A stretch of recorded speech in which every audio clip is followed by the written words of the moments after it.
Welcome to Public Webinars by Frappe. A very warm morning, and for everyone joining from Australia and neighboring regions, very good afternoon, and thank you for joining this particular webinar.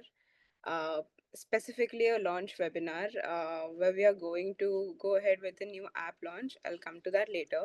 But I'm Babita and your host for Public Webinars, and let me introduce to you Mr. Nana Sekren Natrajan and Sudhan Subramanian from Arus Ignite. These guys are going to take us through this particular webinar. So, hi Sudhan, hi Nana, how are you? Yeah, hi Babita. Thank you for the intro. I am good. How are you? I'm great. Am I Uh, audible clearly? yes, Yeah, thank perfectly. thank you. Yeah. Are you Hi. currently based in India, Yeah, Sudhan? actually I am in India, in Chennai. I work for Arus Ignite.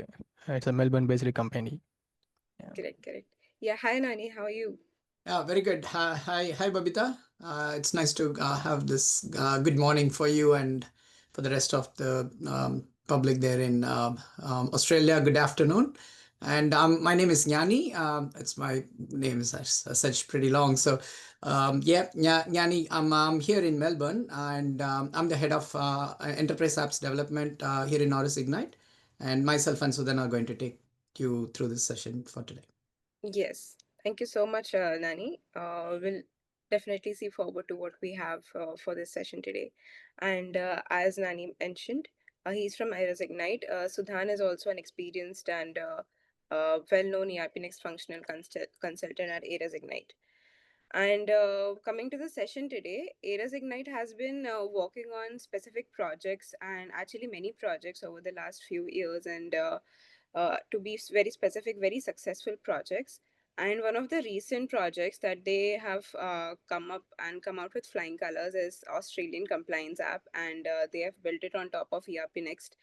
And Nani and Sudhan will give us a walkthrough of how to use this particular app and make the best use of it for to keep the Australian public and businesses compliant. And this webinar is actually going to be a launch of that particular app. So very congratulations to Nani Sekaran and Sudhan for this particular milestone.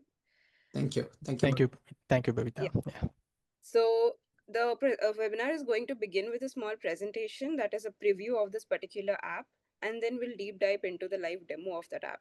So I'll let Nani Sekaran and Sudhan take over and show us what they have got. And guys, if you have any questions, please drop it in the chat, and Nana Sekaran and Sudhan will be happy to take it up. Thank you so much, guys. Over to you. Yeah, thank you, Babita. Hello, everyone. Welcome you all to the webinar on Australian localization for ERPNext. First of all, I would like to thank the Frappe for giving us this opportunity to do this webinar. Yeah. Good afternoon and good morning to all the people joined here. And thank you for all joining in this session also. And I will share my screen first.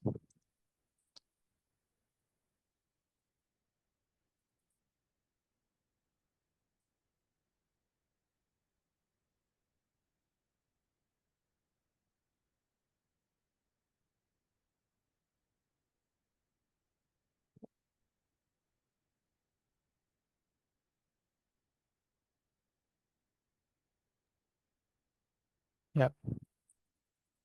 The webinar name is Australian Localization for ERPNext, as I said. Before moving into the features and functionalities, I want to share a little bit about the Arus Ignite. Here at Arus Ignite, we have been working on the ERPNext for the past 18 months. As Babita introduced, I am Sudhan, ERPNext Functional Consultant. And before moving into the features of this app, we are happy to inform that Frappe has launched the Australian hosting in the Frappe cloud now. Users who are using the ERPNext in the Australia regions can able to host their site in the Sydney server. And I thank Frappe for providing this dedicated hosting. Thanks to Frappe. And the next one is localization app for Australia. If the users who are using the ERPNext for the first time, if they want to install it from the Frappe cloud, once they select the ERPNext app, the pop-up, the checkbox will be shown. It's called the install local compliance app. if you select the country Australia there, what will happen is our AU localization app will be installed in your site. So this is the localization app for the Australia. And another thing is chart of accounts. We have the specific chart of accounts for the Australia in the ERPNext now. A user can use this to generate the batch reporting as well as the ABA file feature easily. So now we will move into the features of this AU localization app. The features it contains is the batch report generations. Users can generate the batch report easily using this functionality. And the another function is called the payment proposal for the supplier and the employee expense payments. Is that users can create the bulk payment entries using this payment proposal functionality, and the payment from the payment proposal functionality they can able to generate the payment batch, and from that payment batch functionality they will able to generate the ABA file. Then they can upload that ABA file into the banking server, and they can make the payment to the suppliers as well as the employees. And the another functionality, this functionality is in the pipeline, is called the BAI2 statement import for reconciliation, and we will release this functionality in the upcoming days.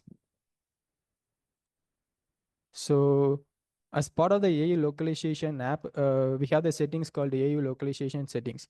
When it comes to the BAS report, people who want to report the BAS in a monthly or the quarterly frequency, they can do this setup in this AU localization settings. And reporting method also they can choose, whether it's a simpler BAS reporting method or the full BAS reporting method. They can able to choose those in the AU localization settings.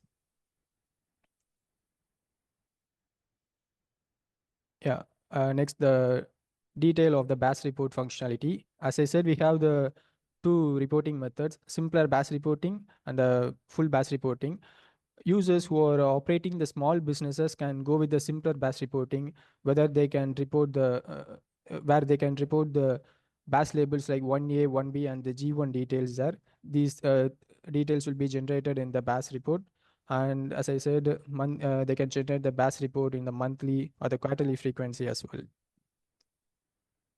So we have the setup called the simpler BAS report setup.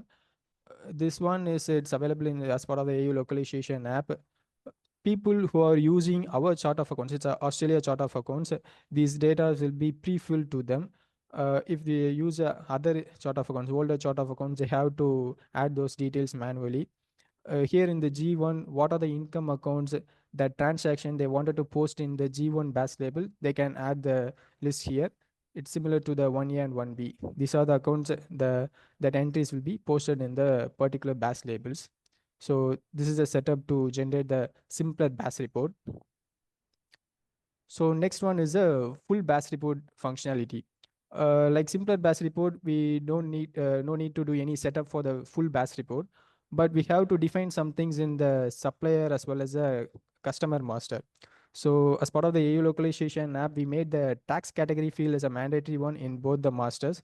So users have to define whether the supplier or the customer is a domestic customer or export customer or import or GST free supplier. They have to specify those things in the tax category. So from that thing, they can able to generate the BAS report properly. So when it comes to the items, most of the items falls under the GST 10% in the Australia, but we have some exemptions also there.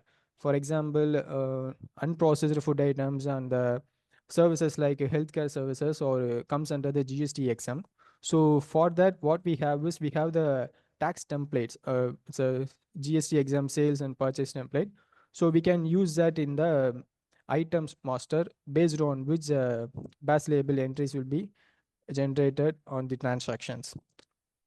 So next one is a input tax the sales and the purchases. It's a G4 and G13 BAS labels as well as a for estimated purchases for private use.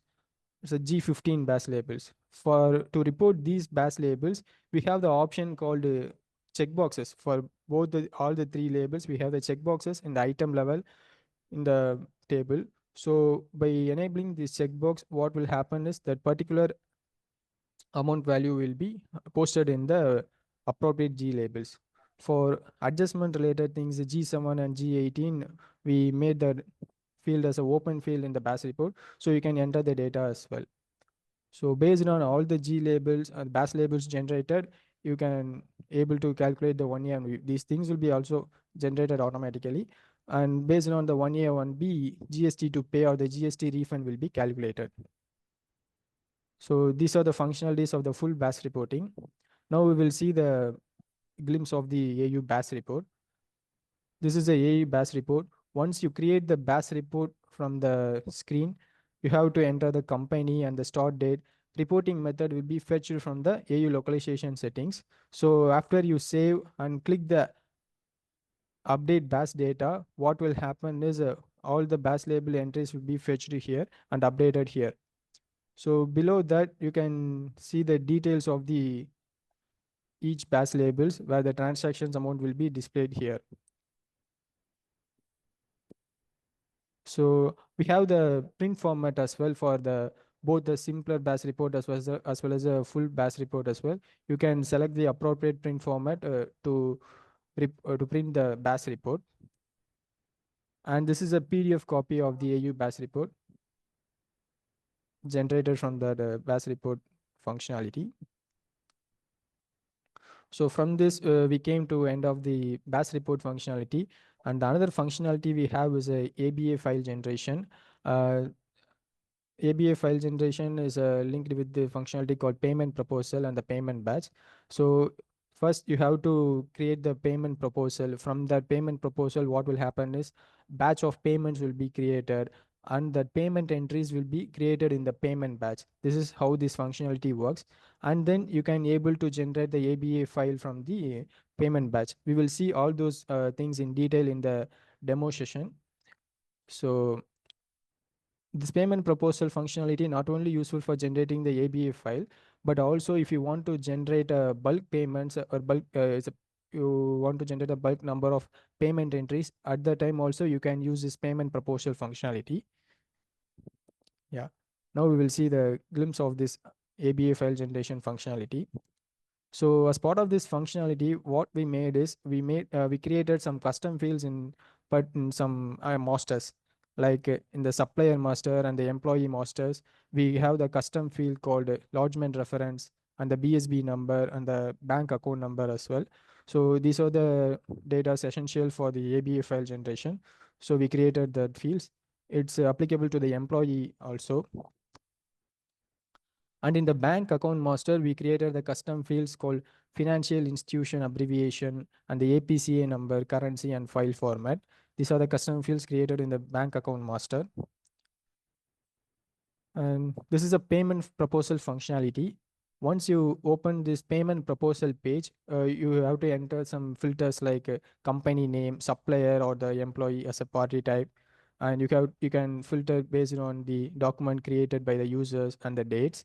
So after you applied all the filters and click on create payment proposal, what will happen is this screen will be created.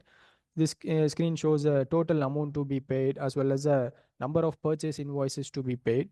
And below that, the list of the purchase invoices will be shown. So after that, what you have to do is you have to click on this create payment batch button. Then what will happen is payment entry will be created and all the payment entries will be appear in the payment batch also. So payment batch record will also be created, having the details like company and the bank account, currency and file format, these all things. And here below that, what is the payment entries created will be listed below that, and the total amount paid, you can see that here. So after the payment batch is generated, what you have to do is you have to click that bank file button. Once you click that button, you will see the option called generate bank file. And if you click that generate bank file option, the ABA file will be generated. And after that, you can able to download that file and you upload that file in the bank server and you can make the payment to the suppliers or employees as well. So this is a sample of the ABA file generated from our functionality. So from this, we came to the end of the ABA file generation functionality presentation. So I would like to hand over this session to the Jnani for the live demo, and towards the end we will have the Q&A session as well. Yeah, thank you all for listening. It's over to Jnani. Thank you, Sudhan. Yeah, thank you. Thank you. I'm just trying to share my screen there. Yeah.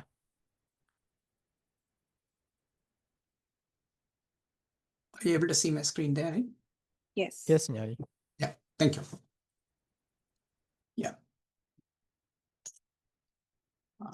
Yeah, so continuing from what Sudhan has kind of explained, all of those functionalities there in the form of PowerPoint, I just want to run through a hands-on of the same functionality and the same screens, so that we will have a much better idea of how the application functionality and then the payment proposal functionality, something it's better if you run through one full cycle. That will make much clearer rather than running on to a PowerPoint. So that's the idea of the hands-on session here. Before jumping onto the AU Localization App's functionality, as Sudhan has mentioned, this is the official launch for the regions, the introduction of Australia region in Frappe Cloud. So I just want to take a little bit of a time to explain how easily a new site can be created in Frappe Cloud interface. So I've already logged into a Frappe Cloud, and those who have can just start. We can have a 30 days trial and things like that. So I'm just going to start a new shared site at this point of time. So I click on the new site button, and then ERPNext is the application I want to install in for the new site. So I'm selecting ERPNext as the app. Just not only ERPNext app, we can add any number of additional apps as well, like CRM, or help desk, or the most other common HR is another one. So we can add any number of apps as such. The moment ERPNext is added, as Sudhan mentioned, the install local compliance app checkbox comes up. And the moment we select this, of course, the Frappe Cloud has got compliance for other countries as well.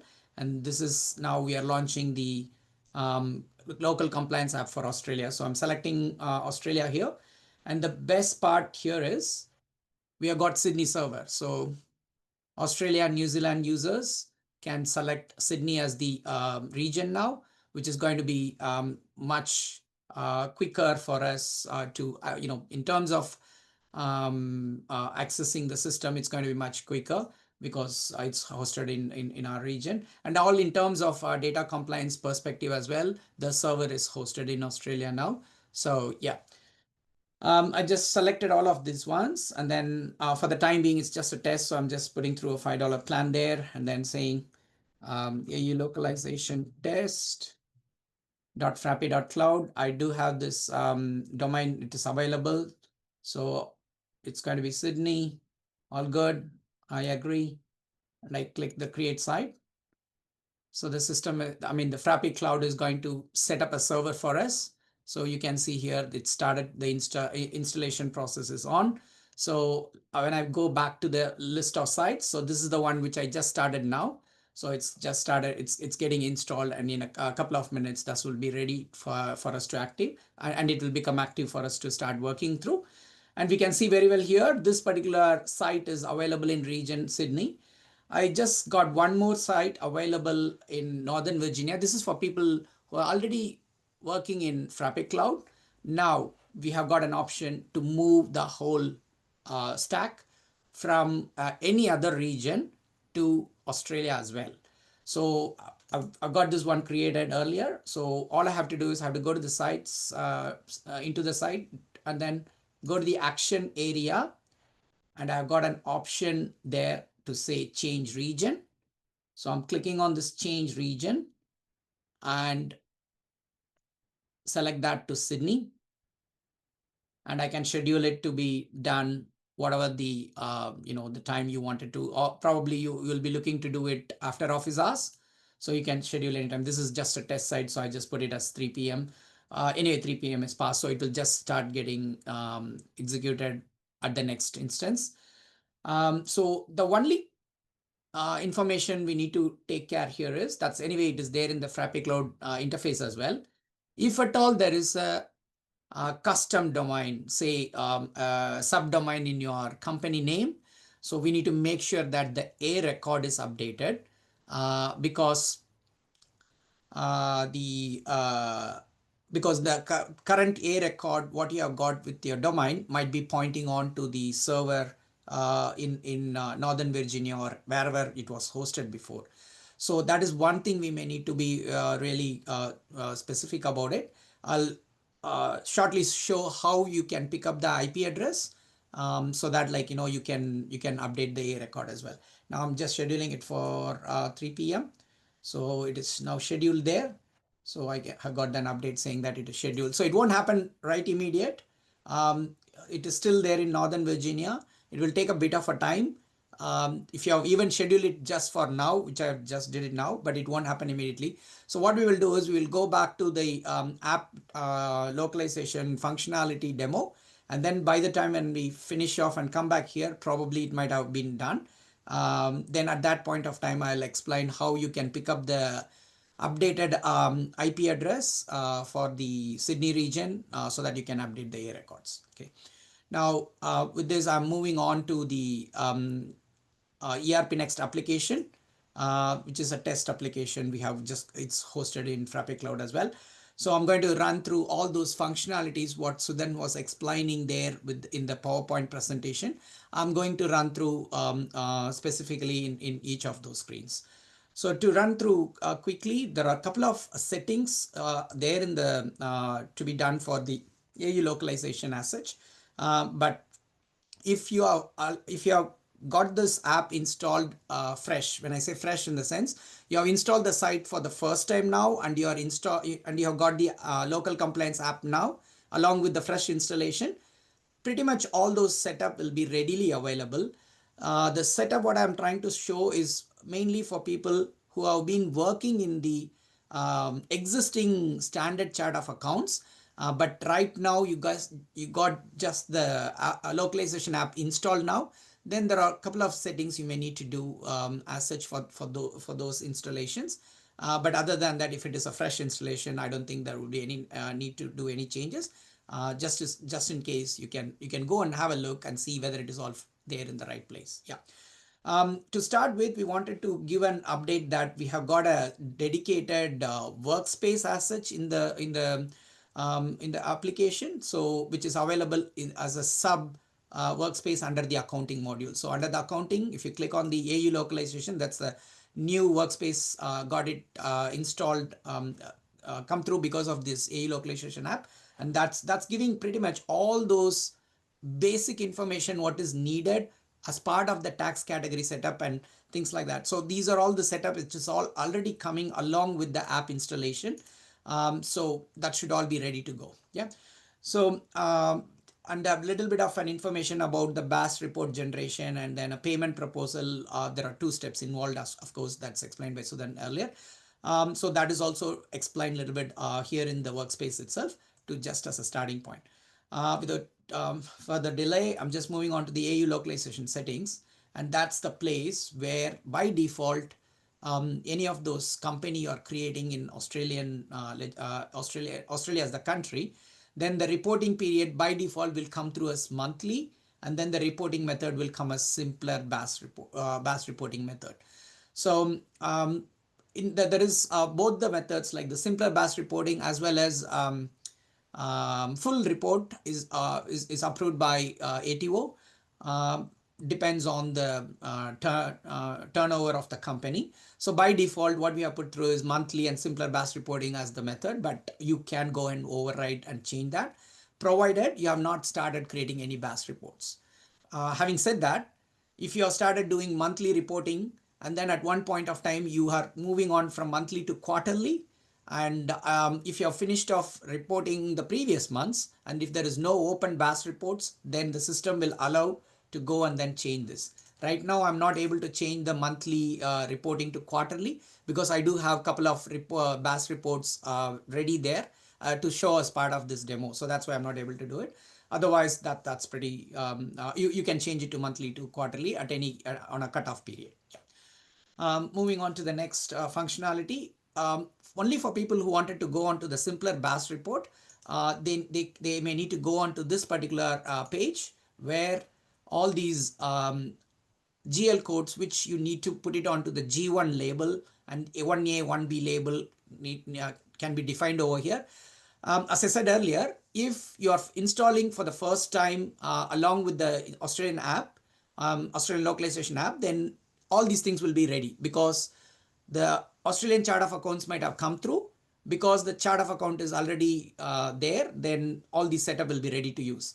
But only for people who have already started using the system in the standard chart of accounts, this area will be completely empty. So we need to come and then define what are all the GL codes in your standard chart of accounts need to be reported in G1, 1A, 1B, need to be defined over here.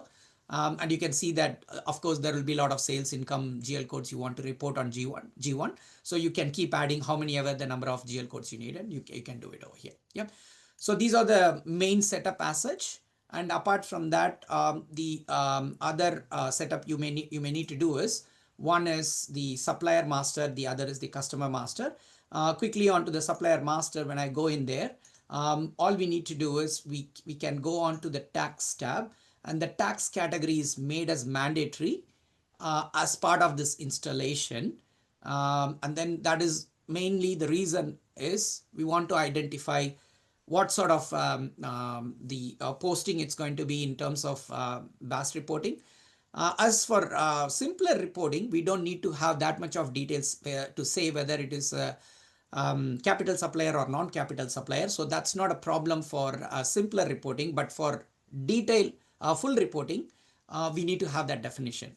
So that's why for simpler reporting, we can switch off this mandatory as such. But having said that, like, it's better to keep this setup on, so that all the the tax calculation, GST calculation and all is coming up very nicely.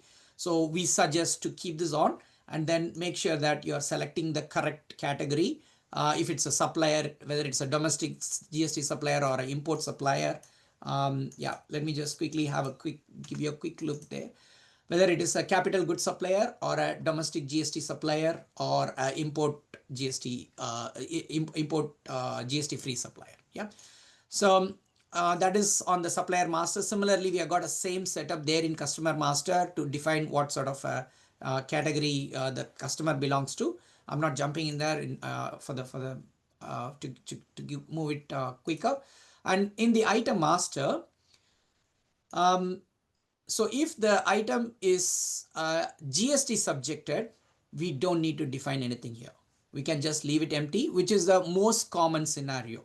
So we are designed in such a way that we don't want to have more entries set up to be done. So in that aspect, only for items which need to be a GST free, say fresh salmon is going to be GST free because it's a fresh produce. Here we may need to go and then say it is a GST exempt sales for any domestic GST customer. So that's the setup we may need to do it. And so that would be very, very specific ones where you want to have a exempt in sales or exempt in purchase. That's the item we may need to define very specifically. Otherwise, in the item master, we don't need to do any of these things. Having all these set up in place, we have got specific setup there in the sales tax charges template, purchase tax template, item tax template and all. It is all readily available. So the moment the app is installed, it's all there. I'm not going in there now, but that's all there ready for us. So any purchase invoice or any sales invoice we are putting through, the relevant GST amount will be calculated. So I'm not showing that today, but yeah. So all of those things are getting calculated, and the necessary informations are recorded behind the scene, so that the BAS reports can be generated at the time when it is needed. So I'm just now jumping on that, assuming that I'm there at the end of the month. I mean, probably the couple of second or third day of the next month. What I can do is I can go here, and then I'll be having the BAS report for the previous, like that particular month will be ready because we are running a cron job to get that information also available at that point of time.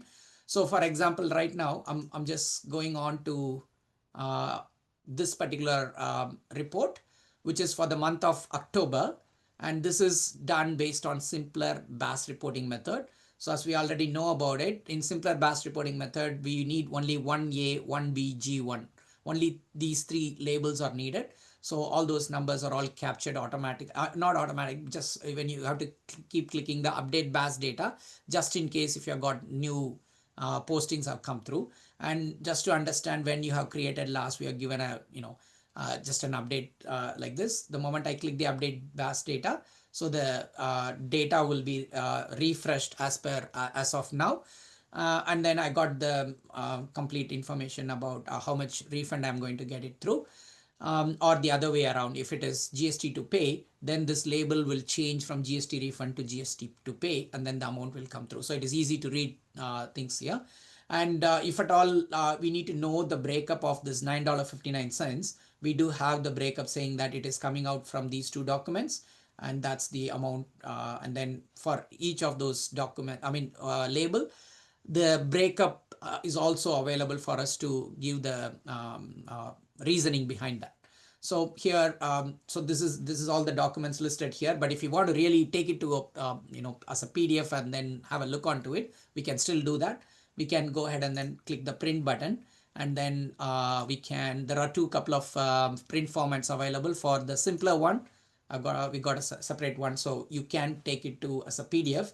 I've already done that here to show for you guys. So this is a simpler BAS report. So BAS label, so whatever we have seen there in the form of grid is all over here. So that's pretty much about the BAS report. And similarly, I've got another record which is done for full reporting method. So if we have chosen the full reporting method, because specifically in this demo, what we have done is for the month of September, we have made it as a full reporting method. So this is a full reporting method for the same company, but on September it was done. So here you will have much more details, because that's what the full reporting method is looking for. It looks for all the specific labels from G1, G2, G3, things like that. So it is also showing the label description as well here. And the same concept, the only difference is it is giving the details of all the G labels for the full reporting method. Similarly, you can take a printout of the same as well here. So that's all about the BAS reporting. Then I'm just moving on to the next functionality, which is the payment proposal. So moving on to payment proposal. For the payment proposal, so the payment proposal functionality is mainly to address the ABA file generation. To get the ABA file generation, basically what we generally do is we do a payment run. Probably end of the week, we do a weekly pay run, or in some companies it's a fortnightly pay run. So we can do this payment run in two separate batches. When I say batches, meaning one batch is for the external supplier, the other batch is for the employees. All we have to do is we have to do two setup. One is the bank related information, which need to be put on through into the bank account setup, which Sudhan was showing there earlier in the PowerPoint. So this is a custom area on which we may need to put through specific information which is needed for the ABA file generation. This is very specific to your company. For the online banking system, will have this to get the ABA file format generated. So that is one particular setup is needed. And the next one being the supplier master.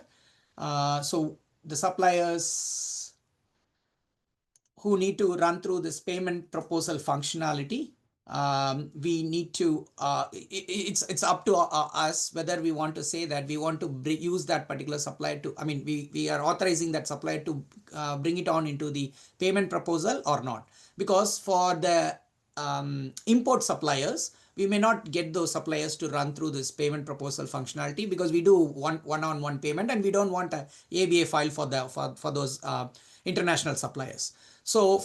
So what we can do is we can untick this is allowed in payment proposal for all the international suppliers, and put it only for the domestic suppliers with the lodgement reference, BSB and account number. Obviously, these two are mandatory. Without that, we can't generate a ABA file. Lodgement reference is also information which is needed. Why? Because ABA file is looking for that particular information. This is nothing but like, maybe the reference what the supplier has asked us to put it when we are sending through the payment. That could be the lodgement reference. Probably it is their reference for reconciling the bank statement from when they look onto it. So these are the information which is very specific to the payment proposal functionality need to be filled in for the suppliers we want to run through the payment proposal. Quickly onto the payment proposal functionality.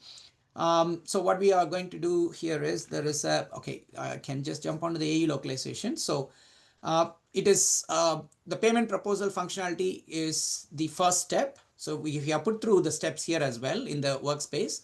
The first step is the payment proposal, and then the second step is going to the payment batch, which was generated from the payment proposal, and then generate the bank file.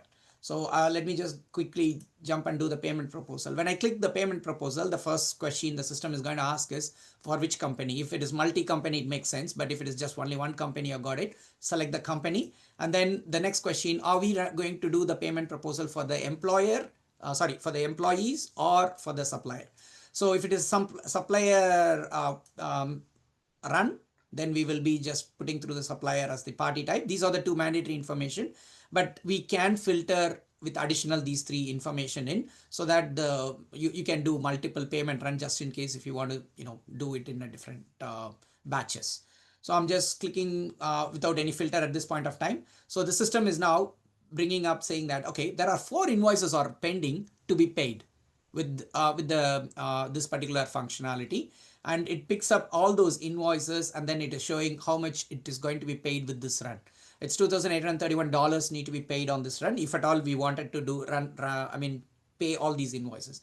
So we can see for this particular supplier, this is the invoice is not yet paid, so it is available for us to do it. But then at the same time, the system is going to go and check other area of the system as well, which means if any payment is already generated and then that is not yet posted, so we don't want to do the double and another payment entry for the same invoice. So it is very clearly telling that these invoices are not available for this run, and this is the only invoices available to do this payment run. Yeah. Similarly, I do have, the other suppliers are also listed down. This supplier has got this supplier has got 2 of the invoices, and then this one has got 1, and then this one has got 1.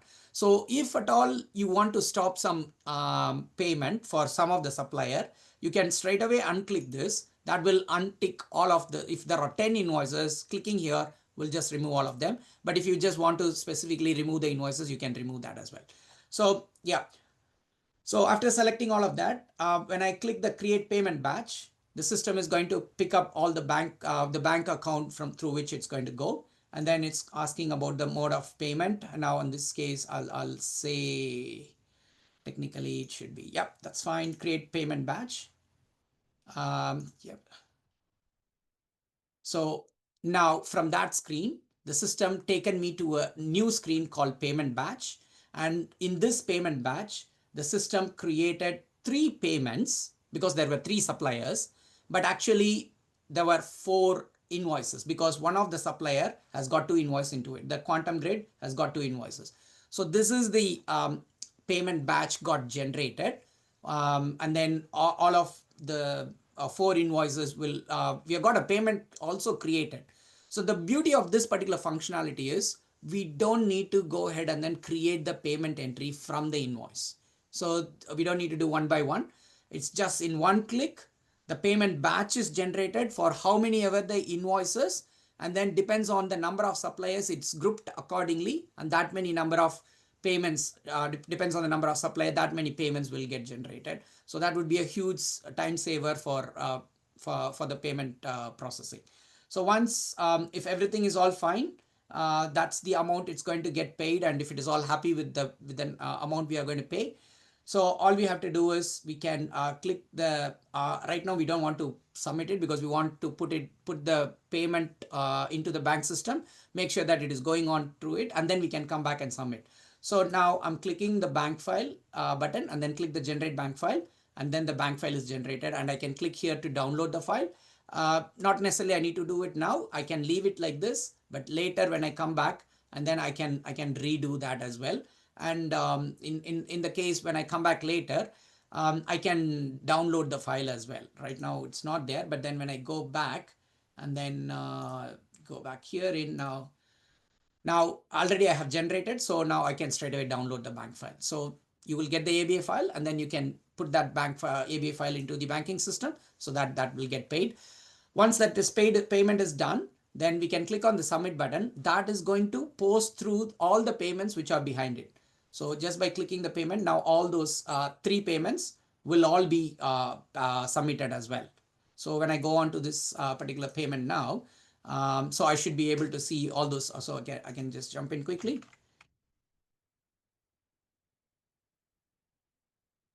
So these are the 3 payments which I just submitted. So this will make life so easy for us to just straight away do the payment functionality in a very quicker way. So that's all I wanted to cover through on the functionality side of things. I just want to quickly jump onto this Frappe cloud and wanted to see if no, not yet done. So what I'll be able to see it in a little bit later time. But then surely what we will be having is we will see this region moved on to Sydney. Once it is moved on to Sydney, then this inbound IP is what I wanted to show. So we may need to pick up this after it's moved on to Sydney. This IP will be different. So we need to pick up this IP, and then we need to update the A record of the custom domain so that your site is readily available running from a Sydney server. And of course, if at all there is a whitelisting and all there, then probably we need to update this IP as well into the relevant place. Yeah. That's all I want to cover for today in this demo. So any questions? Probably we can take the questions now. Yes. Thanks, Annie, for the detailed overview and showing us all how to get the localization app from the FC Marketplace as well. Guys, this particular app that Nani just gave us a walkthrough around is already open sourced. And yeah, let's move towards the question. And also, people looking out for the link to download this app and the Marketplace app, Frappe Cloud Hosting is also in the chat. Yes, Admit, please go ahead and let us know your question. Hi everyone, thank you so much first of all, Niani. It was really nice session, and in fact, it uncovered many features which I was not expecting that these many features would be available in Australia, specifically related to tax and batch processing and all these things. I think this is gonna make life easy for every small businesses and even the enterprises, because there is a lot of automation that has been kept into mind, I believe. My question here is, of course, Australia has got, of course, multiple regions here. Is there any plan for Frappe to have the server in Australia, in Melbourne also? Because Sydney and, of course, Melbourne are multiple regions here. But if we want to ensure that, okay, redundancy is maintained, that is one aspect of it.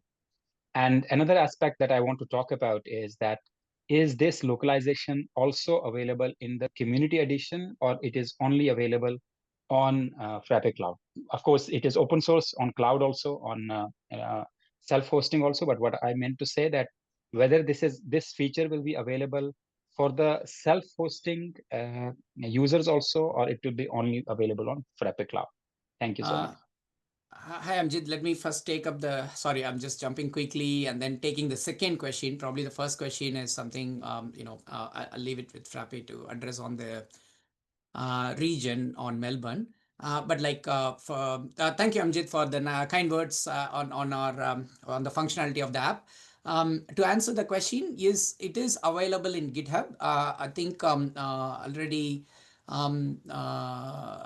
Babita might have put through the link of the GitHub repository as well. If Yeah, not, I just saw that. yeah. Yeah. Yes, I So saw that. so it is available. So it's not only for the Frappe Cloud users. It is available for any user who have the hosted one. They can install straight away like any other app, any other custom app. It will just work exactly the same way. Did I answer the question, Amjid? Yes, exactly. Yeah.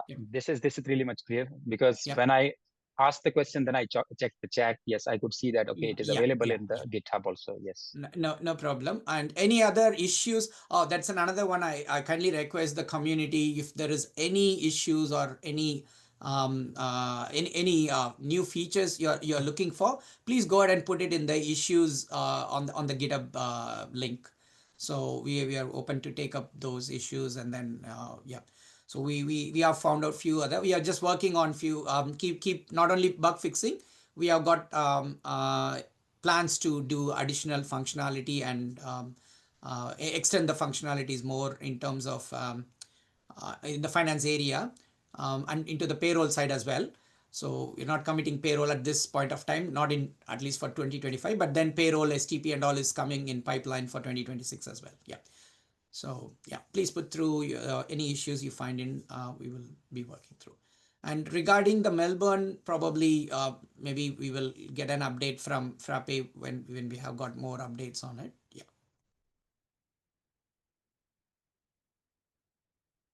Any Yes. other questions? Thanks, Amjit.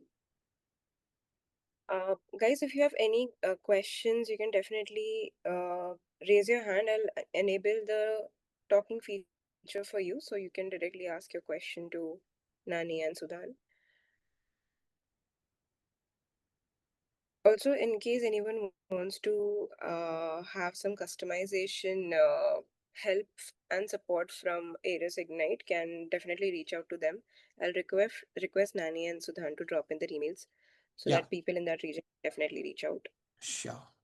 We are it's so then can you just put through the slide where we have got our email address and the in the bottom. So basically, like, it is contact us at yeah, I can type in, Yes, just Yani, trying sure. to find, I will post that. yeah, I'm trying to find the chat window. Oh yeah, there are a few other questions there. Uh, for the education module, there's a question for to arrange a separate session for education module. Yes, we will put through your request to, yes, we will see we can arrange for a education module session. Yeah. Yes.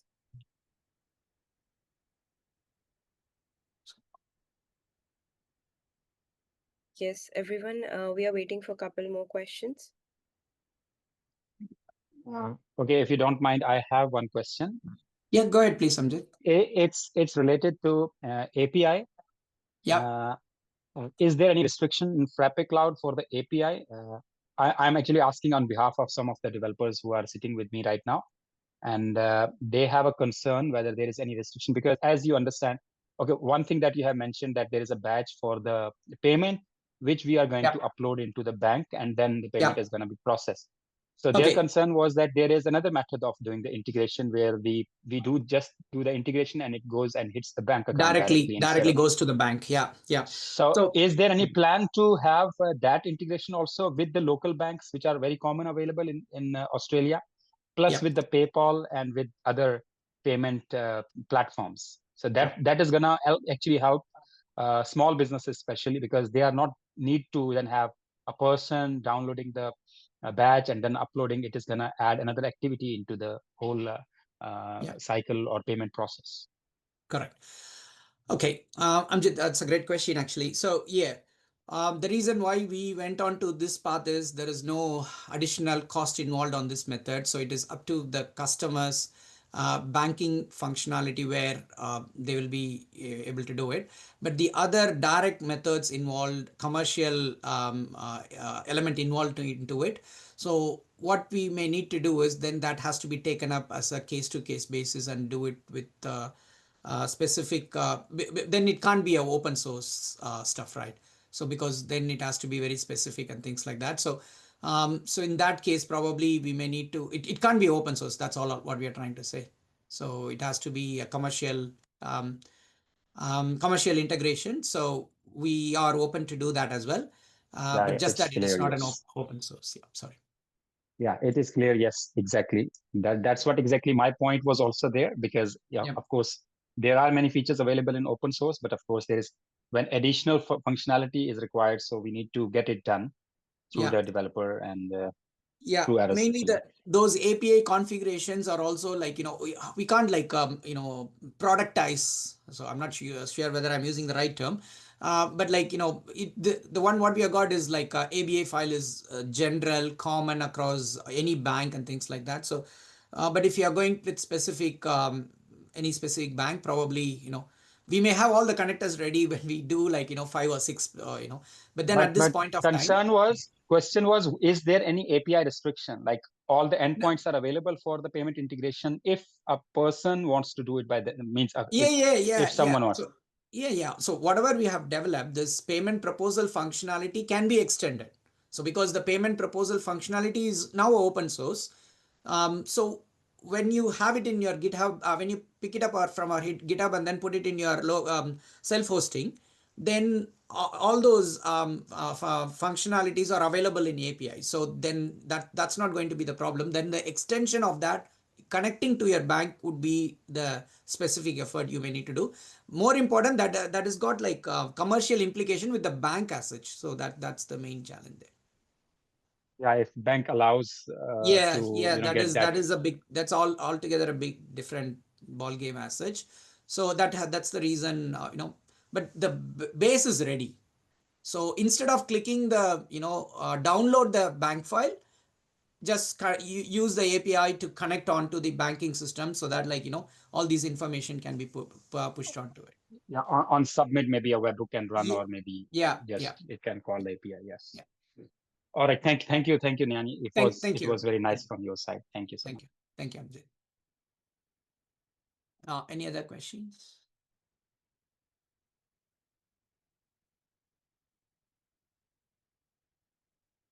We don't see a lot of question coming in, but we have a couple of question in the Q&A box. I think Yeah, those were answered. yeah. I think I've answered a couple of them, and Sudhan has answered a couple of them. Yeah.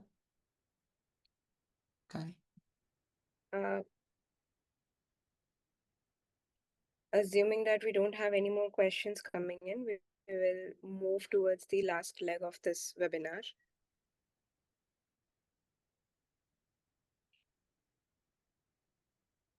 I'm just waiting for if there's any question. Okay.